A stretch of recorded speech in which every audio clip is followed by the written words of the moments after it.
નમસ્કાર મિત્રો, શું તમારી આઈબ્રો પાતળી છે અથવા પાંપણો નબળી અને ઓછી દેખાય છે? તો આજે હું તમને કેટલાક સરળ ઘરગથ્થુ ઉપાયો વિશે જણાવીશ જે આઈબ્રો અને પાંપણોની કાળજી રાખવામાં મદદરૂપ બની શકે છે. નંબર 1, ઓલિવ ઓઇલ અથવા એરંડિયાના તેલની માલિશ. રાત્રે સૂતા પહેલા કોટન બડની મદદથી થોડું ઓલિવ ઓઇલ અથવા એરંડિયાનું તેલ આઈબ્રો પર હળવેથી લગાવો. હળવી ગોળાકાર રીતે માલિશ કરવાથી ત્વચામાં રક્ત પ્રવાહ સુધરે છે અને વાળના મૂળને પોષણ મળી શકે છે.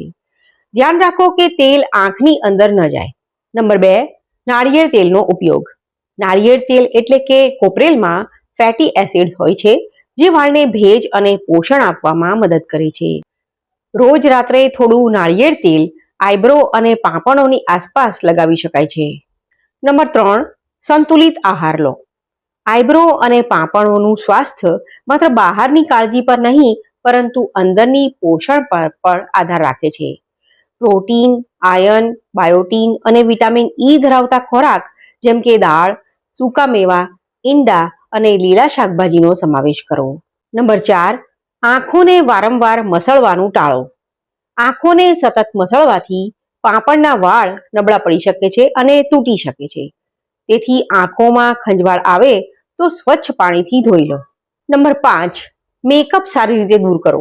જો તમે મસ્કારા અથવા આઈ મેકઅપનો ઉપયોગ કરતા હો તો સૂતા પહેલા તેને સંપૂર્ણ રીતે સાફ કરી દેવા જોઈએ. મેકઅપ લાંબા સમય સુધી રહે તો પાંપણના વાળને નુકસાન થઈ શકે છે. આ ઘરગથ્થુ ઉપાયો આઈબ્રો અને પાંપણોની કાળજી રાખવામાં મદદરૂપ બની શકે છે, પરંતુ પરિણામ વ્યક્તિએ અલગ હોઈ શકે છે.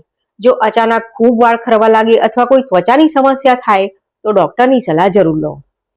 જો તમને આ માહિતી ઉપયોગી લાગી હોય તો વિડીયોને લાઈક કરો, શેર કરો અને ચેનલને સબસ્ક્રાઇબ કરવાનું ભૂલશો નહીં. વિડીયો જોવા માટે ખૂબ ખૂબ આભાર. ફરીથી મળીશું, ત્યાં સુધી આવજો.